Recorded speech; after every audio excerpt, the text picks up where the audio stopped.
Doctor Ambedkar ने कहा था कि जिस दिन बहुजन समाज ने मंदिरों की कतार छोड़कर पुस्तकालयों की कतार लगानी शुरू कर दी, उस दिन होलिका नहीं बल्कि हमारी गरीबी और मानसिक गुलामी जलेगी। आग लकड़ियों में नहीं, अपने विचारों में लगाओ, ताकि आने वाली पीढ़ियों का भविष्य रोशन हो सके।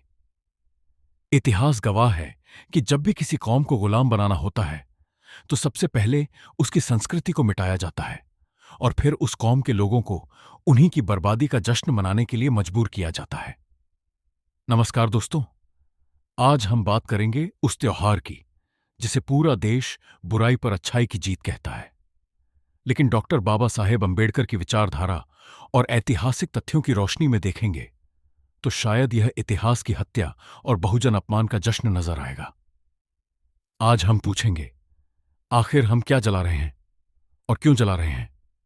डॉक्टर अंबेडकर ने कहा था, गुलाम को यह एहसास करा दो कि वह गुलाम है तो वह अपनी बेड़ियों के खिलाफ विद्रोह कर देगा।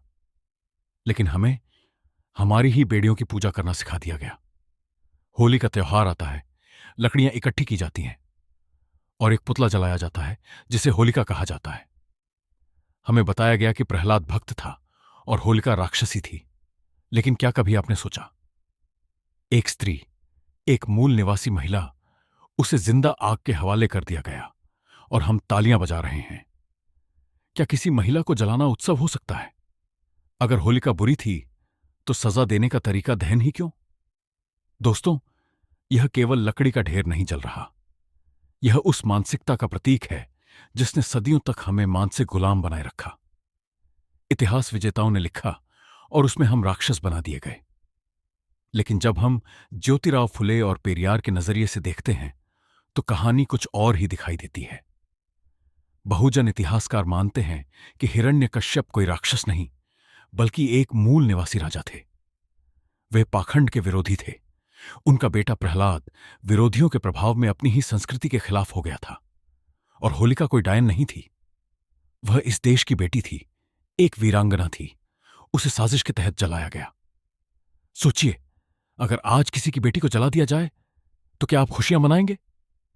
तो फिर अपने ही पूर्वजों के अपमान पर यह रंग गुलाल क्यों? बाबा साहेब ने सांस्कृतिक गुलामी के प्रति आगाह किया था। उन्होंने कहा था, धर्म मनुष्य के लिए है, मनुष्य धर्म के लिए नहीं। लाखों रुपयों की लकड़ी और सामग्री फूंक दी जाती है। फिर हमारा समाज गरीबी, अशिक्षा और बेरोजगारी से जूझता है। क्या लकड़ी जलाना संघर्ष है? नहीं। अगर जलाना ही है तो अपनी अज्ञानता को जलाओ, गैर बराबरी और जातिवाद को जलाओ। उन पैसों से अगर आप अपने बच्चे के लिए एक अच्छी किताब खरीदते तो शायद वह बच्चा कलेक्टर या डॉक्टर बनता। बाबा साहेब ने कहा था, शिक्षित बनो, संगठित रहो, संघर्ष करो। हमें अपने बच्चों के हाथों में मशाल नहीं बल्कि कलम देनी है।